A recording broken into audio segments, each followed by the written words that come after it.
Queremos cumprimentar a todos com a paz do Senhor, a você que está aqui no site ademire.mix.com.br e a você que também nos assiste pelo canal Ademire, aqui também no YouTube, e a você que também nos assiste pelo DVD. Estamos aqui lançando essa nova empreitada nova do Senhor, onde estaremos ministrando a Escola Bíblica Dominical para você, professor que quer ensinar, e para você, aluno que quer aprender. Vamos já começar aqui a fazer algumas considerações iniciais. Queremos, em primeiro lugar, agradecer ao Santo Espírito, o nosso Consolador, o nosso guia, aquele que rege a nossa vida, aquele que, quando não sabemos orar, ele ora por nós. E em segunda instância, em segundo lugar, queremos agradecer a pessoa do pastor presidente desta obra, pastor Sebastião Caetano, da Assembleia de Deus, Ministério Refúgio, a qual preside conosco aqui na congregação de Marambaia, estado do Rio de Janeiro, aqui no município de São Gonçalo. Também queremos agradecer ao nosso líder do departamento de ensino, o pastor Carlos Alberto Vieira, e também ao nosso superintendente da Escola Bíblica Dominical, nosso evangelista Carlos, homens amantes da palavra de Deus, homens que certamente colaboram com essa obra, com essa nova empreitada na obra do Senhor, lançada pela nossa igreja, aqui para abençoar a sua vida. Vamos, desde já, apresentar a Deus esse trabalho, para que possa ser bênção em sua vida e para que também possamos compartilhar conhecimentos, aquilo que Deus dá para nós dentro da sua palavra. Vamos orar ao Senhor Deus nesta solene oportunidade, em nome do Senhor Jesus. Eterno querido Pai, estamos aqui, Senhor, nessa oportunidade, te apresentando, Senhor, esse trabalho, a qual foi semeado pelo Teu Espírito Santo em nosso coração, para que possamos também abençoar vidas, Senhor, a qual vidas que estão sedentas da palavra, almas que procuram, Senhor, conhecimento de Ti. Então, Senhor, que o Senhor possa nos abençoar e que possamos ser também bênçãos nessa vida, Senhor, nessas vidas que nos assistem, e aquele que se disponibiliza em aprender a sua palavra. Senhor, Tu sabes a área, Pai, que esse Teu filho, que essa Tua filha precisa aprender, e que possamos ser por Ti usado como canal, para que essas vidas possam alcançar conhecimento do Teu Espírito, conhecimento do Teu Filho, conhecimento de Ti, conhecimento para a Tua palavra, em nome de Jesus. Nos abençoe e continue conosco, em nome do Mestre. Amém e amém. Amados, vamos dar o pontapé inicial com o nosso segundo trimestre de 2015, a nossa revista da Escola Bíblica Dominical da CBAD, revista intitulada Jesus, o Homem Perfeito, o Evangelho de Lucas, o Médico Amado. Vamos aqui, já sem mais delongas, iniciarmos a nossa lição de número 1, intitulado O Evangelho segundo Lucas. Esse é o tema da nossa primeira lição do nosso segundo trimestre de 2015.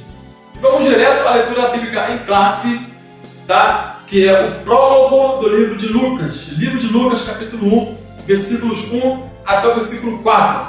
Você que tem a sua revista pode acompanhar conosco, e você que não possui revista, acompanhe em sua Bíblia em nome de Jesus.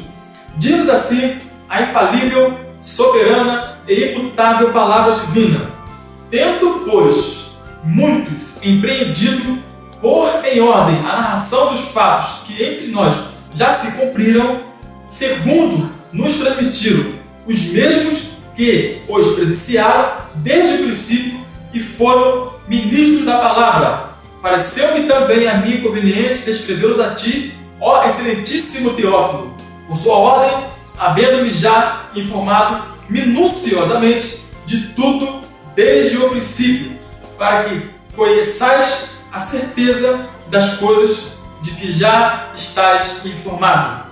Esse é o prólogo do livro de Lucas, o prefácio do livro de Lucas, que é a nossa leitura bíblica em classe, da lição de número 1. Se você for chegar na sua igreja, na escola dominical, entre os irmãos que congregam com você, e perguntar assim: quais foram os maiores teólogos do Novo Testamento? É mais do que natural eles falarem: foi Jesus. Outros vão dizer: foi o apóstolo Paulo. Outros vão dizer: foi o apóstolo João. Dificilmente você vai encontrar alguém dizendo que foi Lucas. Porém, Lucas, na sua obra em 2 volumes, Lucas, livro de Lucas e Atos dos Apóstolos, eles somam 1/5 de todo o Novo Testamento. Olha que interessante. Uma obra em 2 volumes comporta 1/5 de todo o Novo Testamento. Então Lucas não é somente um historiador, mas ele também foi no caso um grande teólogo. E tem muita importância dentro do Novo Testamento e nos traz por conhecimento muitas coisas maravilhosas a respeito do ministério de Jesus. O livro de Lucas, ele é o mais completo dos evangelhos, tá? Ele tem de tudo um pouco, entre parábolas, entre milagres, o evento da crucificação, a infância de Jesus. Então, em cada detalhe, Lucas ele dá uma pequena pincelada. Ele sendo médico, tá? Ele também ele foi médico, mas ele não foi uma testemunha ocular de Cristo. Tá? Ele não fazia parte do colégio apostólico, até porque ele conheceu a palavra um pouco mais depois. Tá? E Lucas ele não teve esse contato direto com Jesus. Ele foi discípulo, mas não na época em que Cristo estava aqui na terra, no seu ministério terreno. Amados, antes de qualquer coisa, vamos aqui estudar uma obra, tá? Uma obra, que é o livro de Lucas. Mas é preciso se observar alguns pontos quando se vai estudar uma obra literária. Nós temos que levar em consideração a autoria, a data, o destinatário, o tipo de gênero literário e o propósito do autor nessa obra. Não podemos deixar de lembrar desses detalhes para que possamos entender de fato o que o autor quer passar. Caso você fuja desse prisma, você vai acabar entendendo aquilo que o autor não quis escrever. Lucas, ele vai apresentar nosso mestre não somente como o Messias prometido, mas como o Salvador universal. Lucas ele abrange não somente os gentios, não somente os judeus, mas ele vai mostrar Jesus como um Salvador universal. Ele dá mais ênfase a essa parte, a esse detalhe. Tá? Abrindo nossa Bíblia no livro de Lucas, no capítulo 3, do versículo 23 ao versículo 38, lá você vai acompanhar a genealogia de Jesus. Diferentemente da genealogia do livro de Mateus, no capítulo 1. Tá? Porque Mateus ele vai dizer que Jesus é filho de Abraão, que nosso mestre é filho de Davi. Ele comporta mais dentro do judaísmo, dentro dos judeus, né? Da linhagem, da árvore genealógica dos judeus. Porque Mateus escreveu esse livro para os judeus. Então, para que ele viesse a crer que aquele homem era o Messias, Mateus vai colocar a genealogia do mestre, enfatizando já de início que ele era filho de Abraão. Mas com Lucas é diferente, ele vai até Adão, já para mostrar a universalidade da pessoa de Cristo, a universalidade da mensagem de Cristo, a universalidade do ministério do nosso mestre. Por isso que a genealogia de Lucas, ele vai dizer que Jesus é filho não digo filho de Adão, mas a genealogia vai chegar até Adão. Tá ok, amados? No livro de Lucas, ainda, claro, em evidência, ali a partir do versículo 5, você vai ver uma narrativa até o versículo 22, que ele começa no templo. A narrativa histórica de Lucas, ela começa no templo. E, por incrível que pareça, também termina no templo, lá no capítulo 24, versículo 53. A maior parte do livro de Lucas, você não encontra em outros evangelhos. A partir do capítulo 9, versículo 51, até o capítulo 18, versículo 35. Vamos aqui a alguns detalhes do livro de Lucas, exclusivo dele. Lucas, somente ele conta a famosa parábola do filho pródigo, a parábola do bom samaritano, a parábola do rico tolo e a parábola do rico e do Lázaro. Tá, mas somente Lucas conta essas parábolas. E também belos cânticos de louvores, como o Cântico de Maria, no capítulo 1, versículo 46 a 55, o de Zacarias, no capítulo 1, versículo 67 a 79, e o de Simeão, no capítulo 2, versículo 28 ao versículo 32.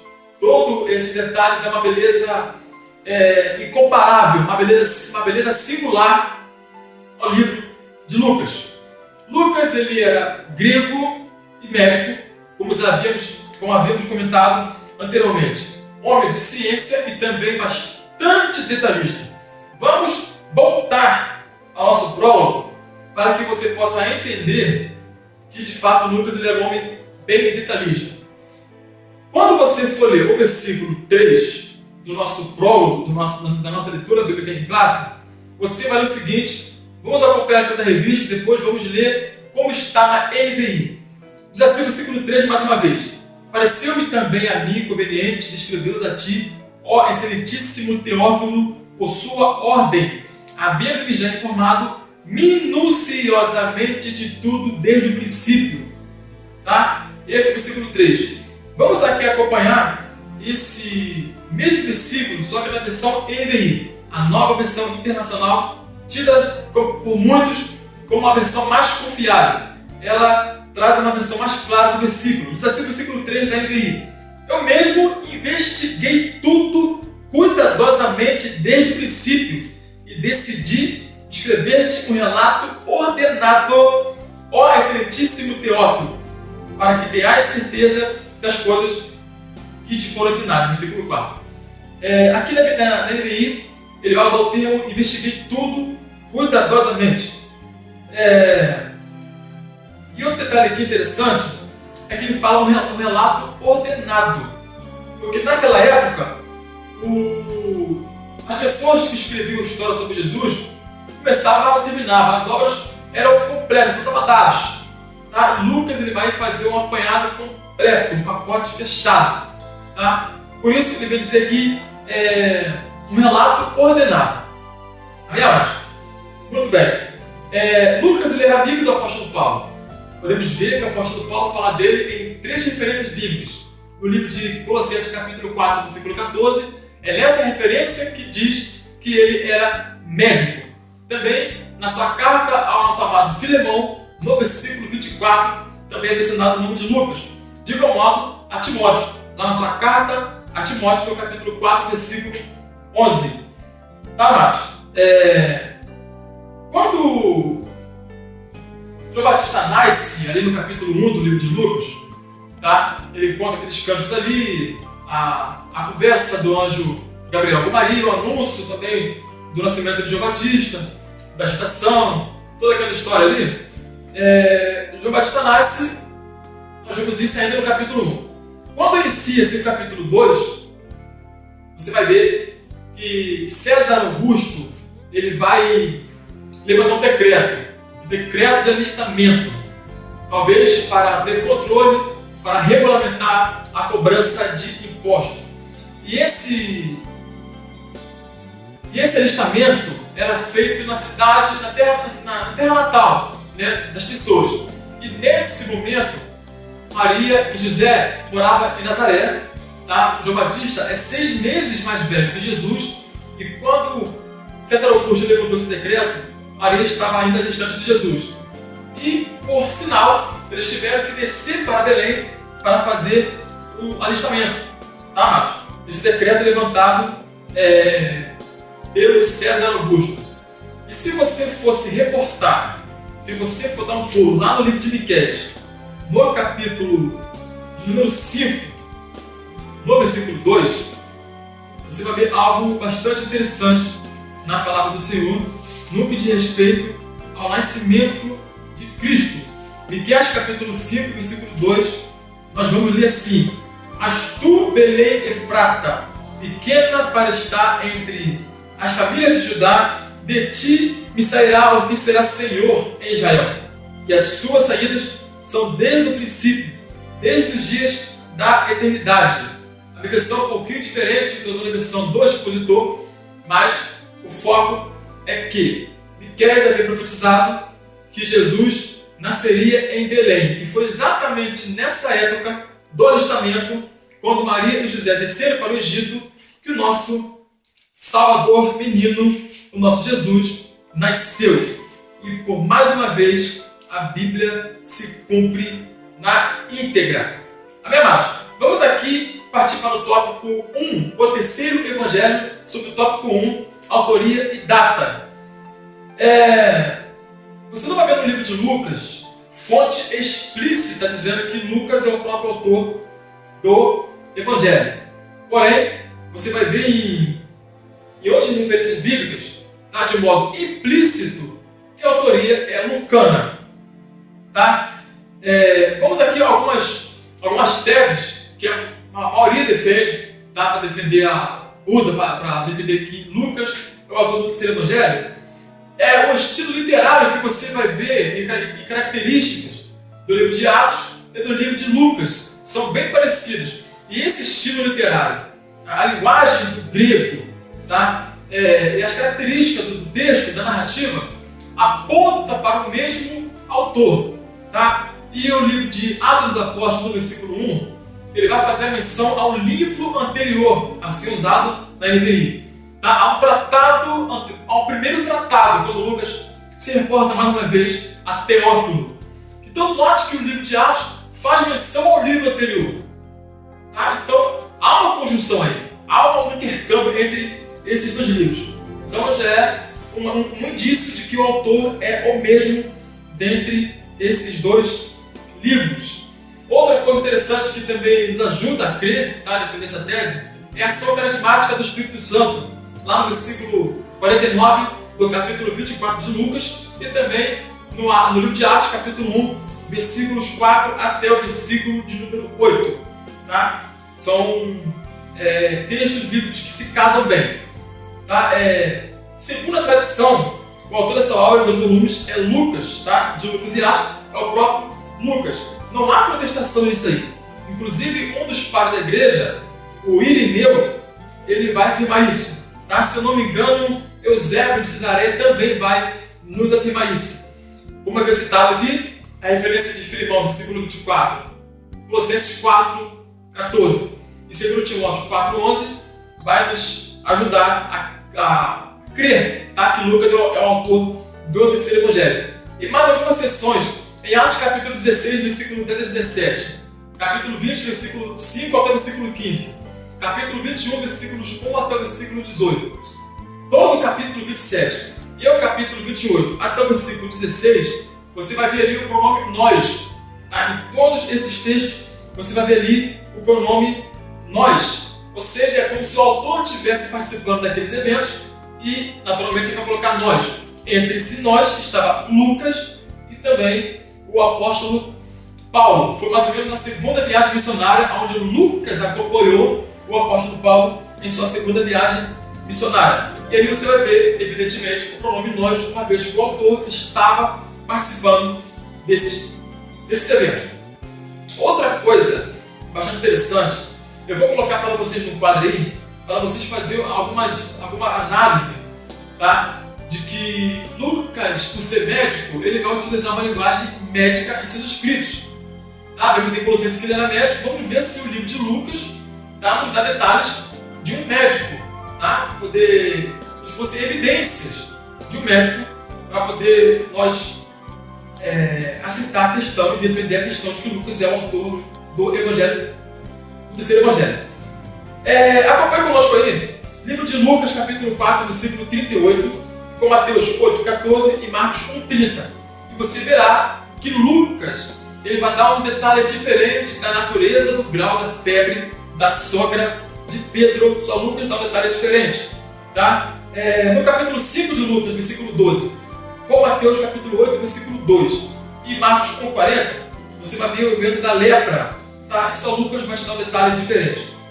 E no livro de Lucas capítulo 8, versículo 43, com Marcos capítulo 5, versículo 26, lá está narrado aquele evento da mulher e dos médicos.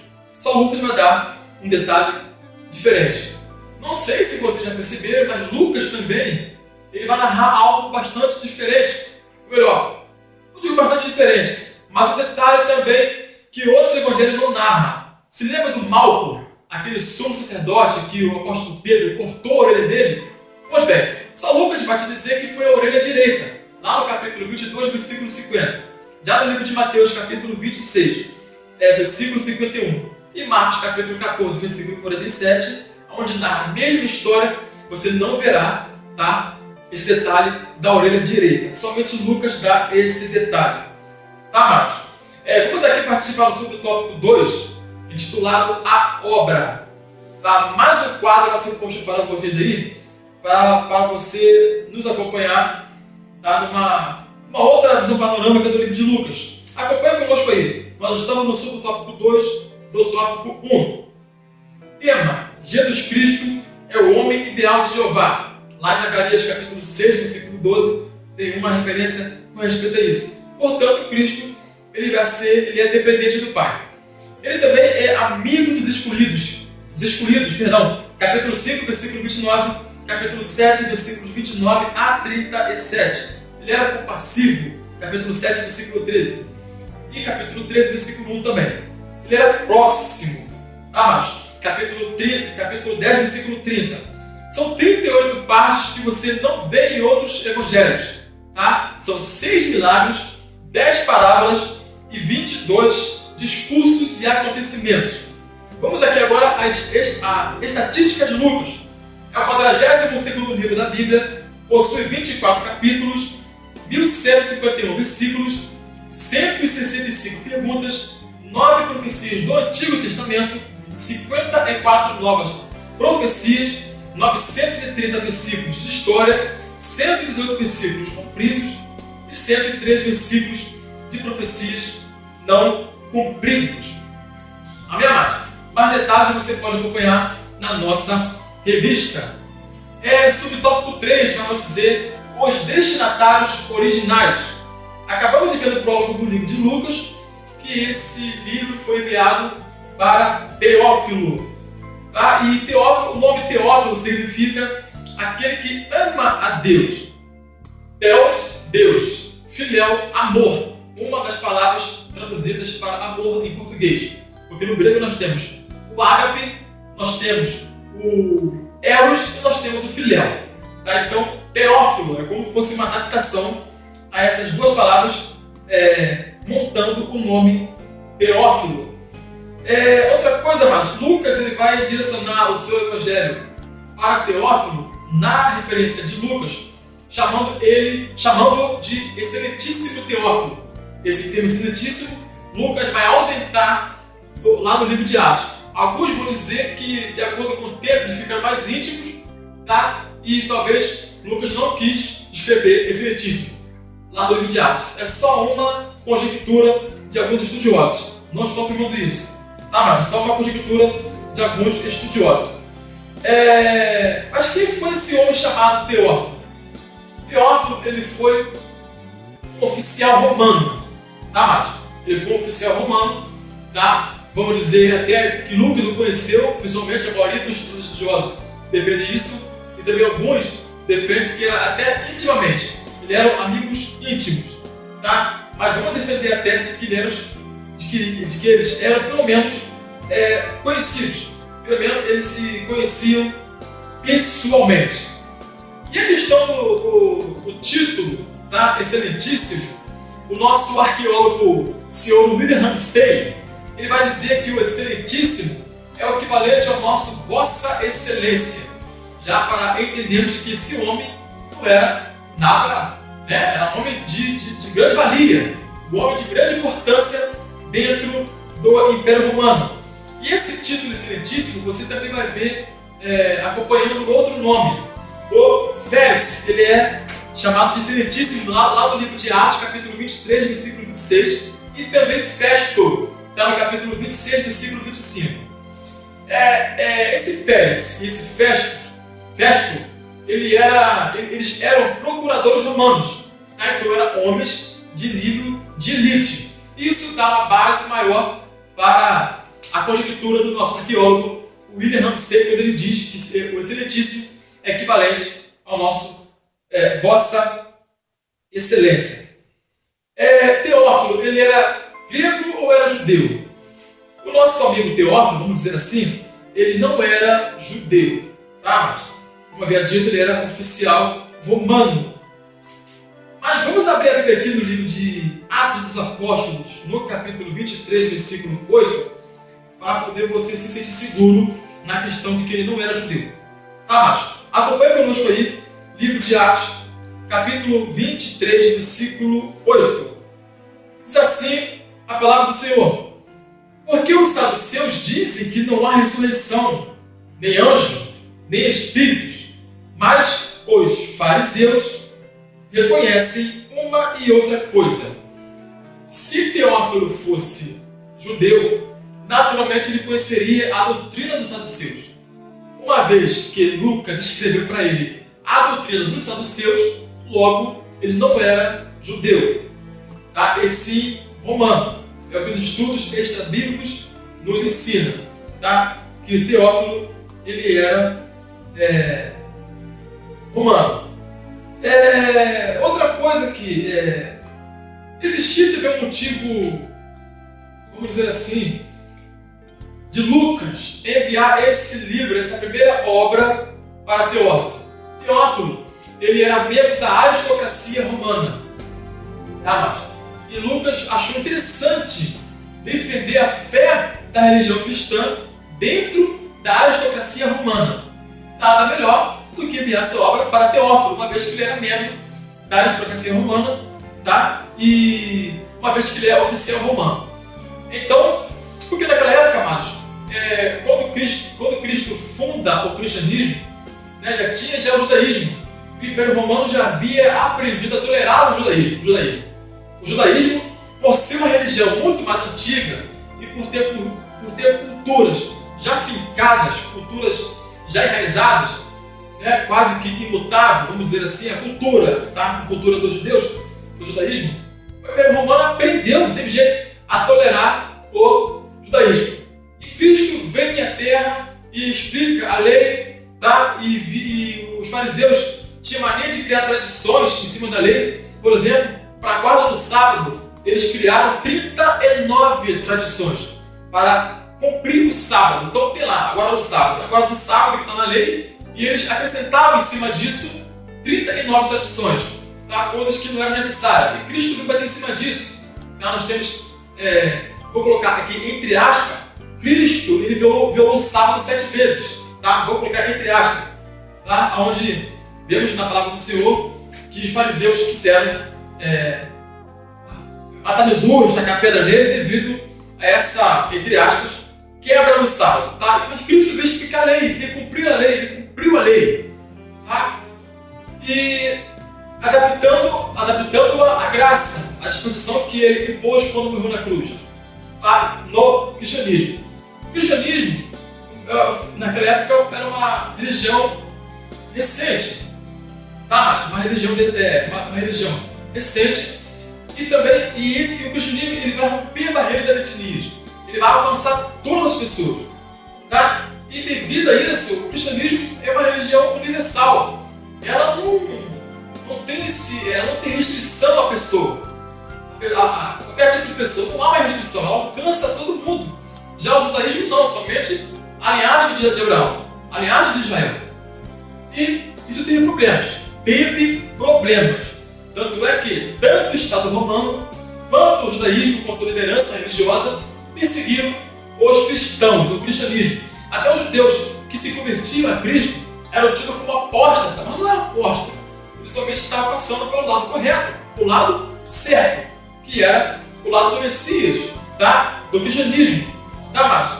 E infelizmente essa perseguição aos cristãos, tá? Que aderiram ao cristianismo como religião, se estendeu até o ano 300, tá? Já na época de Constantino. Muito bem, amados. Vamos aqui agora partir para o tópico 2, intitulado Os Fundamentos e Historicidade da Fé Cristã. Nosso subtópico 1 tem por título O Cristianismo em seu contexto histórico. Lucas ele vai nos dizer lá no capítulo... Vamos ler o capítulo 3 de Lucas, versículos 1 e 2, que está citado em nossa revista. Vamos lá. Diz assim a palavra do Senhor. E no ano 15 do império de Tibério César, sendo Pôncio Pilatos governador da Judéia, e Herodes, tetrarca da Galileia, e seu irmão Filipe, tetrarca da Itureia e da província de Traconitis, Elisânias, tetrarca de Abilene, sendo Anás e Caifás sumos sacerdotes, veio no deserto a palavra de Deus a João, filho de Zacarias, Muito bem, amados. Então você vê que Lucas ele vai datar a sua narrativa dentro da história secular. Tá? Lá no ano 15 do Império de Tibério César, sendo Pôncio Pilatos, tá? Nomes que você consegue achar em outras referências extra-bíblicas. Tá? Então Lucas ele vai fazer questão de colocar um tempo, situar o seu leitor no tempo, para que venhamos entender que a fé cristã não está baseada em fábulas, em lendas, tá? E sim em fatos. Tanto é que Lucas vai situar o seu texto, a sua narrativa dentro do tempo. Você vai nos anais da história, você vai ver a respeito desses homens, tá? E você vai ver, você no caso é salvo, tá? Mas você vai crer nisso. Mas as pessoas que costumam, os céticos, por exemplo, tá? Que para eles não tem verdade absoluta, isso aqui é bom até para você trabalhar com eles. Pega a história secular e você mistura com a Bíblia e você consegue defender a sua fé desse jeito. Tá? Uma partezinha aqui, a parte final do nosso subtópico 1, do tópico 2, vai dizer assim: são fatos históricos que poderiam ser testados e provados e dessa forma podem ser aceitos por todos aqueles que procuram a verdade. Tá? Quem quiser procurar a verdade, nós temos aqui o livro de Lucas, tá? Uma parte da palavra do Senhor. Amados, vamos aqui partir para o subtópico 2. Nós só estamos aqui trazendo alguns assuntos dentro da revista para colaborar com você, professor, tá? E você, aluno, tá? Porque o conteúdo você já tem em mãos e estamos aqui dando suporte para você.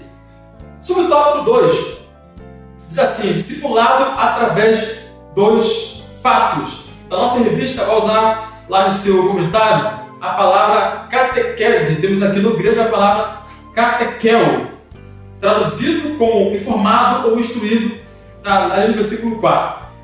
É uma palavra grega, tá? Derivada de duas palavras gregas que significa sondar para baixo. É como se fosse um instrutor, tá? Um orador dirigindo-se aos seus ouvintes. Tá? Esse termo é usado em Lucas 1, 4, Atos 18, 25 e 21, 21, para indicar conhecimento transmitido através de tradições orais, tá? Ou para indicar simplesmente informações orais. O apóstolo Paulo também vai usar essa palavra lá no livro de Romanos, capítulo 2, versículo 18, e 1 Coríntios, capítulo 14, versículo 19. O termo catequese ele vai ser usado como termo técnico para indicar instrução e o treinamento em preparação ao batismo. Tá? E mais tarde, qualquer instrução religiosa vai receber o nome de catequese. Esse nome também é acompanhado, tá? De uma certa forma, a respeito do Cirilo de Jerusalém, tá? Na sua famosa 18 catequeses de Cirilo de Jerusalém. E também as 96 catequeses do catecismo de Martinho Lutero. Tá? São nomes que foram utilizados também a respeito desses dois homens. Tá, Márcio? Vamos aqui partir para o tópico 3, intitulado A Universalidade da Salvação. Subtópico 1 vai nos dizer a história da salvação. Na revista está ali intitulado, está citado Lucas capítulo 16, vamos lá. Lucas capítulo 16, versículo 16. Lucas capítulo 16, versículo 16, vai nos informar o seguinte: a lei e os profetas duraram até João. Desde então o reino de Deus é anunciado, e todo homem emprega força para entrar nele. Presta bastante atenção no termo a lei e os profetas. Tá? É exatamente o Antigo Testamento. Tá? A lei e os profetas é o Antigo Testamento, assim chamado pelos judeus. Porém, o nosso Antigo Testamento é dividido em Pentateuco, livros históricos, poéticos, profetas maiores e profetas menores. Já o judeu vai dividir o Antigo Testamento dessa maneira: lei, salmos e profetas. Tá? Todos os 39 livros do Antigo Testamento, eles vão dividir desse jeito. Essa é a divisão bíblica da Tanakh, tá? Que assim chama os judeus, o Antigo Testamento. A Bíblia hebraica somente tem o Antigo Testamento. Tá? Então esse tema aqui, a lei dos profetas, tá? Acrescentado dos Salmos, é exatamente o Antigo Testamento, dividido assim pelos judeus. Tá? E nós estamos aqui falando da história da salvação. Então, a lei dos profetas e agora o reino de Deus, tá? Por esses trâmites aí, passeia a história da salvação. Mas, o que é interessante é que a história da salvação, ela pode também ser contada no final. Ela começa a ser contada no final. Abra sua Bíblia aí no livro de Apocalipse, capítulo 13. Apocalipse, capítulo 13, versículo 8. Diz assim a palavra do Senhor: e todos os que moravam na terra lhe adoraram, esses cujos nomes não estão escritos no livro da vida do Cordeiro, o qual foi morto desde a fundação do mundo. Ele já volta lá no começo, dizendo que o Cordeiro já havia sido morto no começo. Ou seja, já começa a história da salvação, começar a ser escrita desde o começo. Livro de Gênesis, capítulo 3. Não podemos deixar de citar esse versículo. Livro de Gênesis, capítulo 3, versículo 15. Lá está a primeira profecia da Bíblia. Tá, amados? Inclusive, profetizada pelo próprio Deus. Diz assim a palavra do Senhor: e porém inimizade entre ti e a mulher, entre a tua semente e a semente dela. Esta te ferirá a cabeça e tu lhe ferirás o calcanhar. Exatamente a morte de Cristo na cruz, onde Cristo venceu o diabo, tá? Onde Cristo conseguiu a nossa salvação. Quando a Bíblia vai dizer que ele pisará na sua cabeça. Tá? Então há uma profecia bíblica, tá lá em Gênesis, já em Gênesis, para iniciar o conto da história da salvação, que já começa em Gênesis, e Apocalipse vai te levar até lá. Amém, amados? Subtópico 2 da nossa revista tem por título A Salvação em seu aspecto universal. Os judeus, eles tinham um problema seríssimo. Os judeus pensavam que a salvação era somente deles. Tá, amados? E o nosso Simeão, lá em seu cântico, ele vai falar que Jesus é luz para as nações e glória para o teu povo de Israel. É a primeira versão clara de judeus e gentios do livro de Lucas. E a salvação é ilustrada como luz, lá no capítulo 1, versículo 79. Logo, luz, ela traz revelação. Tá? Uma coisa escura, se você acende a luz, ela vai revelar o que está no ambiente. Ela vai revelar o que está naquele local. Então, se Jesus é luz dos gentios, ele automaticamente a revelação vai ser a revelação para os gentios. Glória para o povo de Israel. O que acontece, amado, é que os judeus, eles estavam bem familiarizados com as profecias a respeito deles. Tá? As bênçãos de Deus vindas sobre ele. As bênçãos do Messias vindas sobre eles. Porém, todo o Antigo Testamento, as promessas, eles estavam bem acostumados a ler a sua Tanakh, como eles chamam o seu Antigo Testamento da Bíblia, e ver que aquilo ali é aplicável a eles. Só que eles esqueceram de um pequeno detalhe. Abra sua Bíblia no livro de Isaías, capítulo 49, versículo 6. Isaías, capítulo 49, versículo de número 6. Diz assim: e disse ainda: pouco é que tu seja o meu servo para levantar as tribos de Jacó e para que restaure os assolamentos de Israel. Também te dei para a luz dos gentios. para que sejas a minha salvação até a extremidade da terra, rompendo a barreira, a extremidade, confins, até o final. Tá, amados? Então Isaías vai dizer isso. E os judeus parecem que passavam por cima disso desapercebidos. Tá? Então, olha que o Antigo Testamento já dizia que a salvação é para todos, tanto para gentil como para judeu. Tá? Então Simeão ele vai cantar, tá?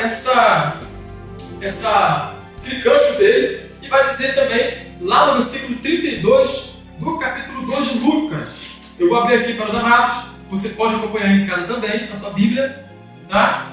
E você vai ver que nós estamos aqui fazendo um intercâmbio com o livro de Isaías. Lucas 2:32. Luz para iluminar as nações e para a glória do teu povo de Israel.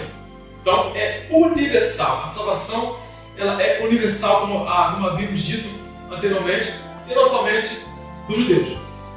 Mas, amados, o povo gentil, o povo judeu, melhor dizendo, eles eram egoístas, vamos dizer assim, eram egoístas. Tá? Tudo era para ele. Os gentios eram uma raça excluída. Os gentios eram uma raça desclassificada, uma raça ignorada. Era assim que os judeus tratavam todo aquele que não é israelita. Os samaritanos, nós temos que falar agora deles aqui, dos samaritanos, eles são descendentes dos judeus, de casamento dos judeus com os gentios, quando houve a queda do reino do norte. Tá? Quando houve a queda do reino do norte, os judeus se casaram com os gentios. E essa descendência formaram o povo samaritano, que sempre sofreu, e os judeus não se comunicam com os samaritanos, logicamente, e os judeus também vão dizer que os samaritanos não merecem salvação. E acabamos de ver que Isaías e Lucas nos informam isto. Tá? Ali no capítulo 4 de Lucas, que mostra Cristo preocupado com os oprimidos, com os quebrantados, com as mulheres, com os cobradores de impostos. Zaqueu vai aparecer aqui no livro de Lucas. Tá? Então esse povo de escala menor, de baixo escalão, né, é esse povo que Lucas vai mostrar que Cristo preocupado. Com essa pessoas piedosas, no caso de Simeão, no caso de Zacarias, Ana, tá? Lucas vai mostrar a preocupação de Cristo com essas pessoas. Amados, e Cristo ali no capítulo 4 de Lucas, ele vai dizer, olha só, Elias, ele não abençoou as muitas viúvas de Israel, mas a de Sarepta de Sidom, uma viúva gentia e não judia. Eliseu também não curou os muitos leprosos de Israel, mas curou Naamã, um sírio, uma pessoa que não é da linhagem de Abraão, um gentil. Tá? Na parábola do bom samaritano, um rapaz no chão, adorentado, depois de ter levado uma surra, passa o sacerdote judeu, olha e não faz nada. Passa um levita, um judeu, e não faz nada. E passa um samaritano e vai se condoer por ele, vai sentir compaixão e vai tratar dele. Um samaritano. Naquela história dos 10 leprosos, que todos foram curados, somente um voltou para agradecer. Será que você pode me responder quem foi esse um que voltou para agradecer? Exatamente, meus parabéns. Um samaritano. E isso provocou uma ira tremenda nos fariseus. E começaram a tentar caçar a Cristo para tentar matar Jesus apedrejado. Então Lucas vai dar esse detalhe. Lucas vai nos mostrar a preocupação de Cristo com pessoas também de outras nações. O apóstolo Pedro, o nosso Pedrão, ele falou uma coisa bastante interessante, vamos usar esse termo mais uma vez, no livro de Atos dos Apóstolos, no capítulo 10, versículos 34 e 35, se não me engano. Livro de Atos, capítulo 10, versículos 34, exatamente. Esse mesmo, somente o versículo 34. E abrindo Pedro a boca, disse: reconheço por verdade que Deus não faz acepção de pessoas. Tá? Atos capítulo 10, versículo 34. E agora, judeu? Como é que fica essa questão aí? Pedro era judeu. E Pedro vai também pregar. Pedro, na verdade, ele teve uma visão lá de um lençol cheio de animais. E Deus falou para ele assim: Pedro, mata e come. Pedro fala assim: mas Senhor, nunca coloquei nada impuro na minha boca. Não torna impuro aquilo que eu purifiquei. E Pedro vai entender que a salvação também é para os gentios. Tá, amados? E Pedro vai pregar para os gentios. Quando Pedro volta para Jerusalém, ele encontra lá um problema seríssimo. Pedro, que negócio é esse, Pedro? E você assentado na mesa de incircuncisos? Pessoas que não merecem salvação, de pessoas ignoradas. Gente, calma aí. Olha só, Deus fez isso lá nos gentios. Lá no meio dos gentios, almas foram salvas. E quando a liderança judaica começaram a ouvir isso, a liderança da igreja, quando ouviu aquilo, deram glória a Deus, deram aleluia, deram graças a Deus, oh glória, aleluia. E depois ainda falaram assim: Deus até os gentios chamou para o arrependimento da vida. Que coisa, hein? Que coisa. Até isso eles disseram. Até para arrependimento da vida, Deus chamou os gentios. O apóstolo Paulo fala também, lá com Barnabé, lá no livro de Atos, capítulo 13, versículos 46 e 47, as seguintes palavras: eu te constituí luz para os gentios, a fim de que sejais para a salvação até aos confins da terra. Então, está mais do que claro que a salvação ela é universal, ela vai romper qualquer tipo de barreira. Tá, amados?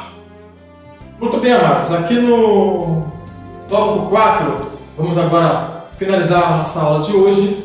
No tópico 4, nós temos o seguinte título: a identidade de Jesus, o Messias esperado. Diz assim nosso subtópico 1: Jesus, o homem perfeito.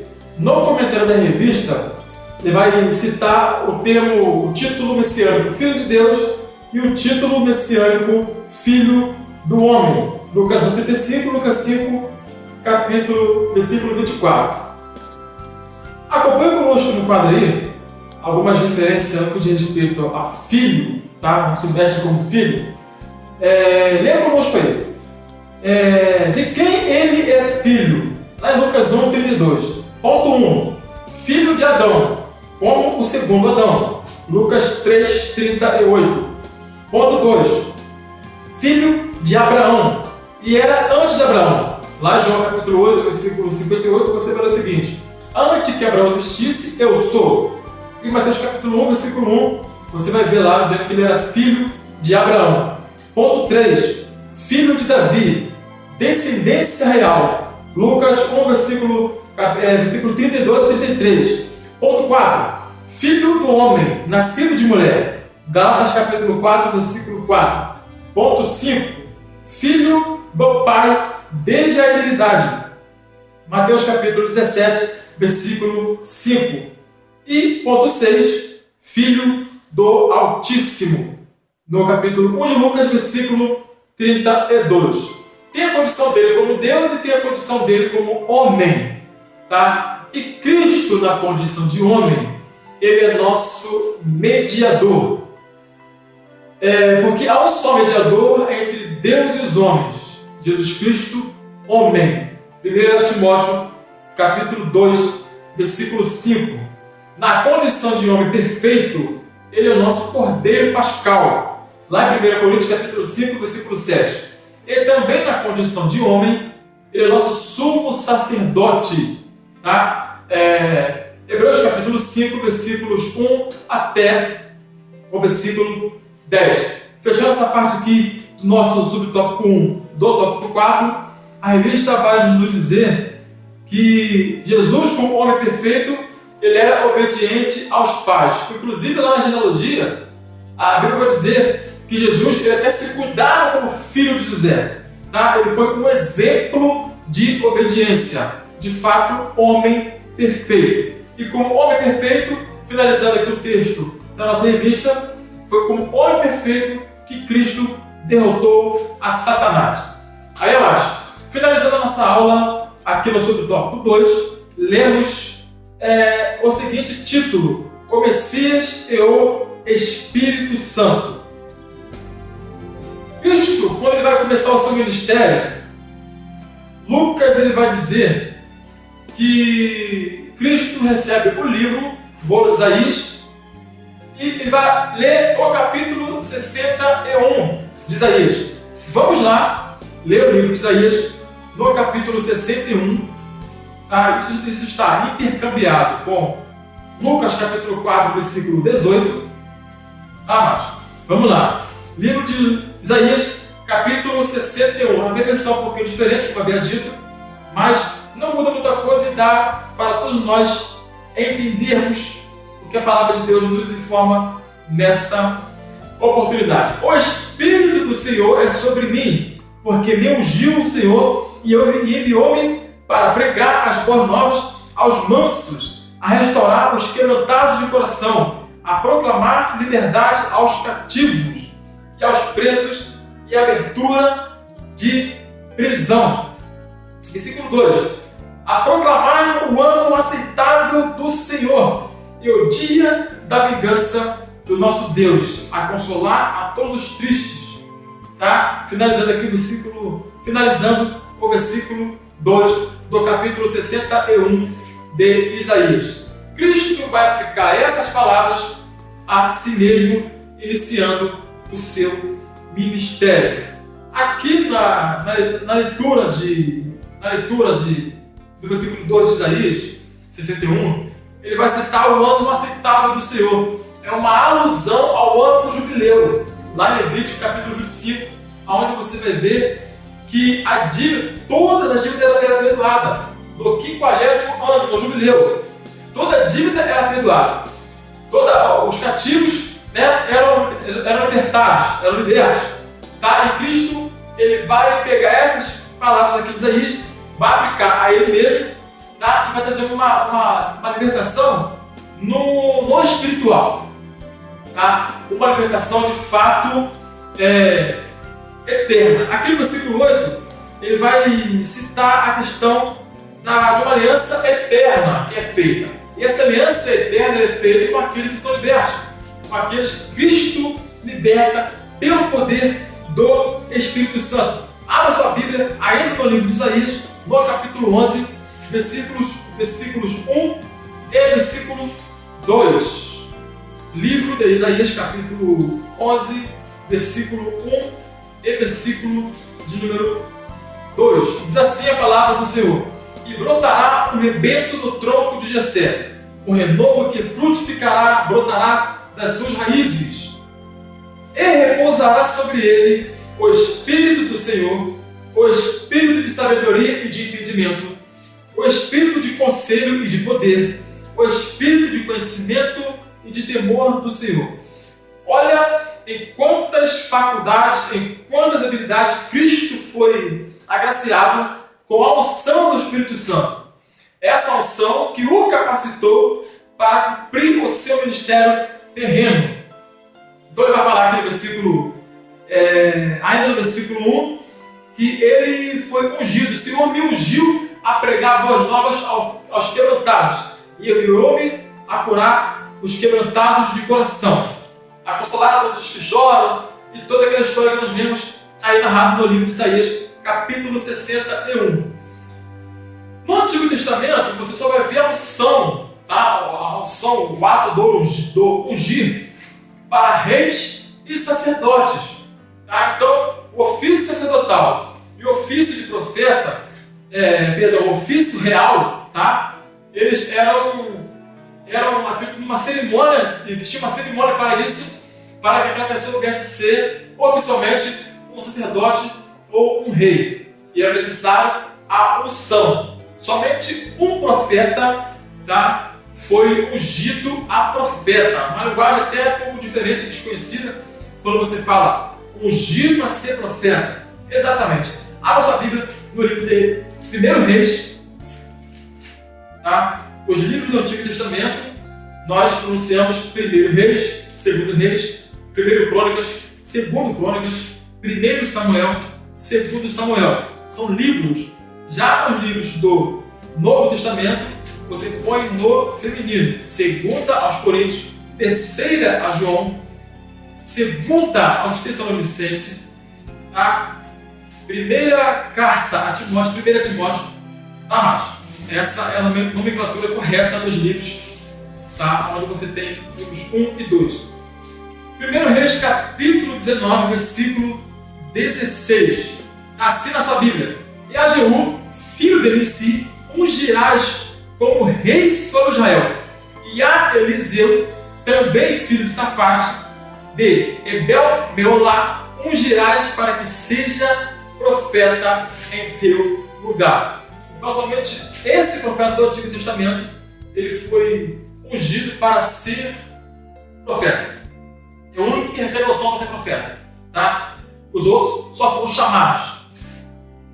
Quando os magos vão lá ter com Jesus para poder visitar o nosso mestre, ver a salvação, os magos eles vão levar 3 ofertas: ouro, incenso e mirra. Tá? O ouro exaltando a realeza de Cristo, tá? O Rei Jesus, tá? O incenso para exaltar o sacerdote Jesus e a mirra para exaltar o profeta Jesus. Ele possuía os 3 ofícios. Afinal, ele era um homem perfeito, então tinha tudo, tá?